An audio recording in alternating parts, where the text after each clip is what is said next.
A while ago, I made a video called "What the hell can I do better," which is kind of hyper arrogant, isn't it? But I think the nature of the question stemmed from the fact that there was clearly a pattern of success that um, that the sheer quantity of uploads was the obvious winning strategy. And so, the question that I said, what can I do better? What can I do differently? Was more, how do I not make that the strategy? Inherently, I think every creator, every person wants to be indulgent on most of the things that they do, which I think is not. I'm trying to say not honest, but I think it's not. It's inherently inconsiderate, right? To only make and be uncompromising on the things that you want to do. And I was there. That's where I was, and for all of my time at conservatory. So when I started the channel, my entire goal was, this is for other people. I got what I needed out of music. I don't need it as a therapy session. I want to give. But that becomes, I think, a little callous, and it starts being, bean counting instead of creating. So the question for me was, what do I do better? What do I do differently? Everything that I could conceive of required more horsepower out of my machines, because to do otherwise would compromise the hyper efficient workflow that keeps me competitive and keeps overhead really, really low. So that, I think, has been addressed in a way I never actually thought was possible. There are things that these graphics cards can do that shock me. I am just, and I've always been confused. People make talking head videos with a camera that writes to an SD card, and then they take said SD card and they cut it up, and they that's how they do their jump cuts, and they justify that because raw footage looks better, as if anybody watches a talking head video for the purpose of cinematography, right? Like it's hubris. um it's nonsense. And so that already puts me at a production advantage. That I do jump cuts, which is as easy as, a conditional. If silent, pause video, right? And I didn't make the software. The software exists. All of this exists. And the issue that I was having was a lack of precision and options to kind of expand some of the decisions that I was able to make on the fly. Now, part of that was a matter of an issue with preparation, and that's been definitely an area of focus where I don't know why I didn't think. I thought this was like cheating, that I would watch other reactors. I thought it was funny. I thought it was a joke, and it is kind of funny reacting to a reactor. Come on, I think that's kind of funny, right? But to do it with the level of seriousness, for example, I had no idea that like the only voice teacher reacted to Duran's NPR concert was Jaron LeClaire. I'm so sorry if I'm mispronouncing that. That's insane to me. That's completely insane that there is one person talking about it. And I can expect probably like an 80-20, right? Because the person on top is going to get a disproportionate amount of attention. That's always going to be the case. But then there's that 20% that I can pick up, right? And if I look at his analysis, I'm confident enough to be like, okay, I see what he's talking about, and that's a really good instance to pick out. Like after I watch the whole 20 minutes, right? How do you pick moments, right? If I look at his analysis and I say, okay, well, I like his commentary on vowels, and I think that that's an important thing to point out. But I would put that differently, And I'm going to talk about it from the point of view of anatomy and resonance in the vocal tract. Hyper technical, totally unnecessary for most people, but it was necessary for me. And I also just find that interesting. So that's something I'm doing more of, because the solution otherwise was to clip it in advance, which I don't think is sincere in terms of a reaction, which I think is what people want, because people, I think the technical aspects of the analysis becomes so dry as to remove the experience from just the enjoyment, right? The analysis should point out significant moments, not for the sake of not for the sake of doing an analysis, but as a way to expand on why this decision is interesting musically, right? Why it's intelligent musically. Why is this satisfying? And I think to see it from different perspectives is really interesting. I also realized, like, man, people just like don't edit at all. So there wasn't a lot of point of reference for doing things a little differently. Um, so I was hamstrung by the lack of power of my machine to do some really hyper technical things. And I felt uninspired because while everybody is struggle bussing with basic production, I had all this headroom, right? All of this energy and mental capital to expend, and I just didn't know how to do that.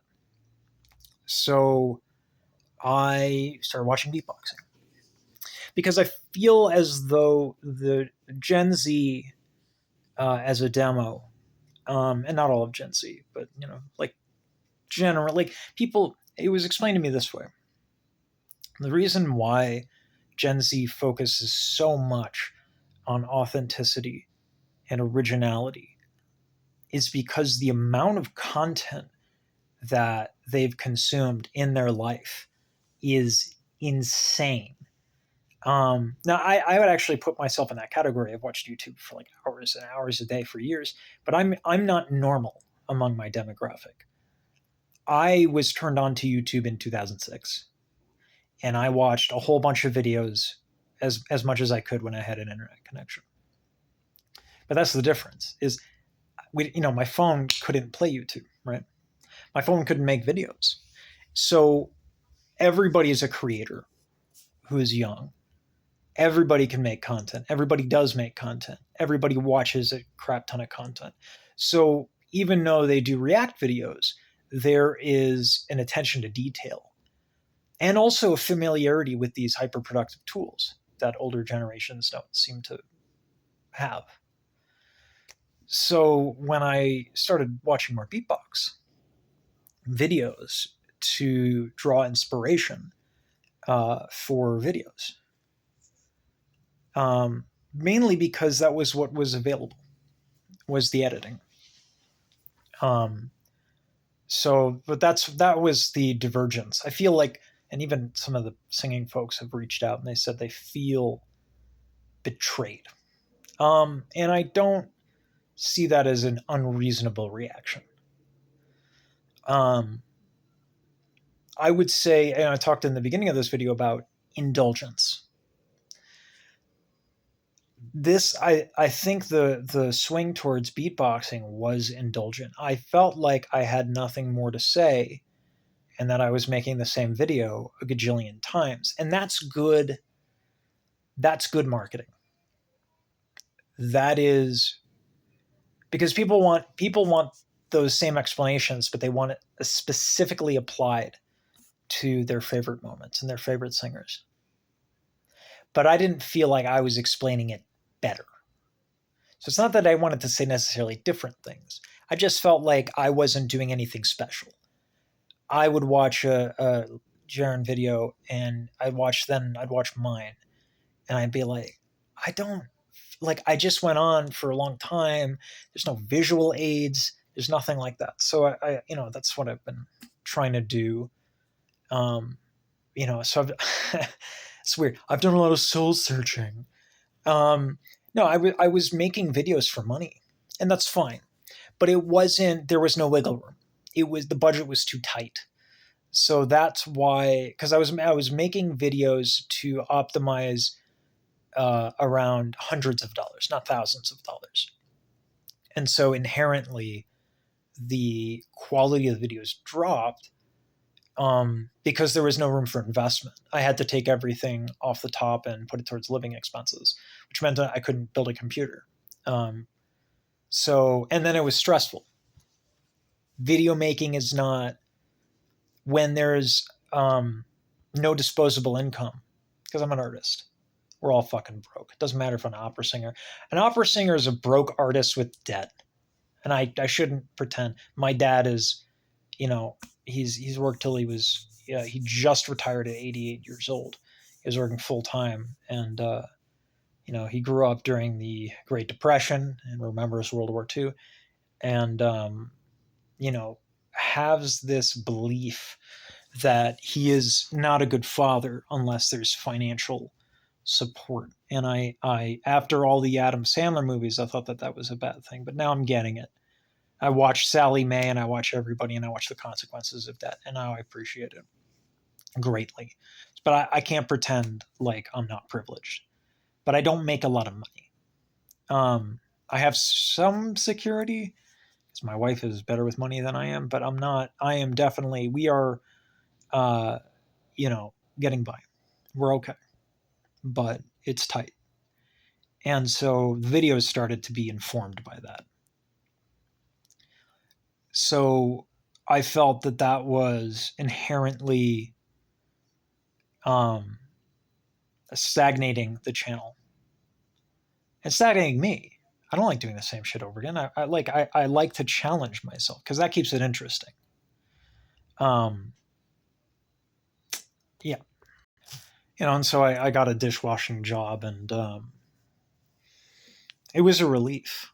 If I was pretty depressed because 30 30 years old, as I'm pushing my skin around, I'm like, I'm dehydrated, but I'm also not like in my 20s anymore. Working manual labor has become really exhausting. And I just don't have a lot of energy anymore to do both at the same time. But it ended up being okay. I got to watch a lot more videos. I got to detach myself from decisions that were entirely financial and had nothing prioritizing actual vocal education, which was really important. So that ultimately ends up going into an indulgence.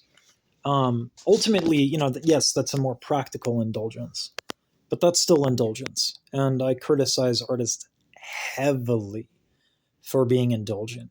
The amount of times I look at artists and creators and go like, they go off on like, oh well, I did this in my jump cut. When they're in an S and I want to do a jump cut, I do it this way with an EQ. I'm like, it's a fucking jump cut. No one gives a shit. No one gives a shit about your de-essing on a fucking jump cut. No one cares. I don't care. I think you make up that you care. Like that, I see that.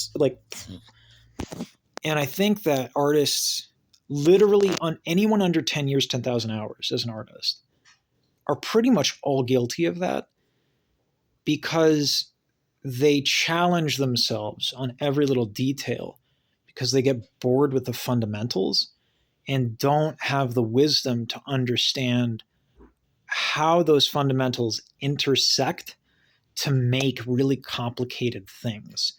They just don't understand the details of every little fundamental thing. And it's not their fault. They don't know. You have to go through that to know.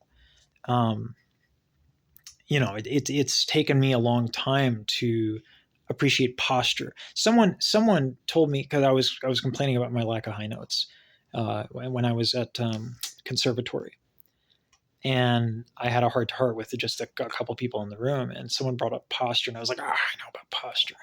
So yeah, I was a real dick about it actually, looking back, and so I didn't know about posture. I became a Pilates instructor. Still didn't know about posture. I knew about forcing your muscles. I knew about contraction. I didn't know about posture because the KPI is different. Posture in singing is not about how swole you are. It's about how tall you are. So, right, because if you're tall, then the pressure on your body and your rib cage is lower, right? So the KPI is different. So when I tell people I work out, they're like, I don't work out. I'm like, I do with a different goal. That said, I should work out because there are muscles to strengthen, and I'm fucking lazy. But I didn't appreciate posture as a topic. So because this field is so new, I see a lot of indulgence from people that are young artists and who don't appreciate fundamentals. And the problem that I'm running into is I haven't been doing this for 10 years. I've been singing all my life, and I've had formal training for 16 years. And as far as the benefits that I've received from that training, I'm a little behind in terms of what ordinarily you would see, because of talent and life things and reasons. But whatever, like we are where we're at, right? So I have a hard time with these fundamentals, but I have the wisdom to understand that I need them, but I don't have the specific wisdom in this space to appreciate the details that need to exist in a video. What is it to run a channel? What is it to be a personality? These are things that are hard to prepare for. And, I'm lucky that I have had guidance and people have taken me aside and they said, your video retention is bad. It's bad. So I was like, okay, well, all the consequences they laid out, like, long-term audience churn was the term. So to do the creative things that Gen Z was doing, or Gen Z creators of a certain size were doing, I needed, and to maintain the workflow that allows me to be competitive, and that I think is important. I think speed is very important for artists. I tell people all the time, and this is the biggest thing. People like to take their time. Good artists make great art. Great artists make great art quickly. It's so important. Speed is so important because when the demand, art has been commoditized. No one gives a shit about your jump cut. No one gives a shit about the fifth, nocturne in E flat Chopin cover this week, right? No one cares. And as a result, the value is lowered. And so your output needs to be higher. And that's especially true because the only way now to really monetize a craft is to cater to hyper-specific people and niches for requests, or to hit a certain amount of scale, which I never thought I would hit. But I still need that speed. So it's been kind of a long journey of trying to figure out, okay, how can I point this screwdriver directly into the lens? Right there. Is that it? Whoa, that's uncomfortable, isn't it? No, how can I craft the videos in such a way where they're intelligent and valuable, consistently improve myself, keep within the context of my workflow, abide the wisdom of my mentors, and make enough money, meaning output. So these were all considerations. So to cross all those T's and dot all of those I's and get that work done and be creative enough in the process, the actual production process, and being clever, all of that has taken time. And I'm okay with that time taken because I don't plan to do this for 2 years. or 3 years. I plan to do this. I plan to be a musician my entire life. Right now, the way to be a musician is largely YouTube, TikTok if it doesn't get banned. Instagram is going the way of Facebook. Everyone uses it to interact. Not a lot of people use it for content anymore. They're trying to change that, but you can't. You can't change that. I don't think. And you have to be content and creator first. Like TikTok isn't about DMs, right? Like it's you open that thing up and it serves content, and it's all content. There's no bar or anything. It's just video. So it's content first, and it makes very little compromises on that. So anyway, um, so it's TikTok and YouTube, and TikTok in the United States is in limbo. So that's the meta. That's how you're an artist. That, or you become like one of the best singers, one of like the best 5 singers, um, or you have like a really lucky relationship and you become famous. Um, you know, they're the most reasonable and realistic path to being an artist is to develop an online platform because it's scalable, and local audiences don't pay what they used to. So, all of this to say, in order to take it seriously, I needed time off. And I hope that that's understood. And I hope that, um, people don't forget. Um, I feel the quality bump and the output and all that stuff is going to be so significant that I'll get that moment of y'all forgot, you know, y'all been sleeping on me. Um, but I have to earn that, and I have to see if that's true. I'm pretty confident it's true. Um, but yeah, so just a clarity that I did not give up on the channel. I did not give up on singing analysis. This is not a beatbox channel. The channel name is Lesage Singing. I'm not giving up on beatbox either, but the monetary reward for doing it is awful. The community online is toxic. So I want to do more collaborations with other artists. I don't want to do. Oh, that's another thing. I'm going to do music videos, which is what I've wanted to do all along. I started my Instagram that way. So a lot of changes for reasons. But I just wanted to make this. I haven't forgotten about you. I have not forgotten about you. That's what I'm trying to get at. So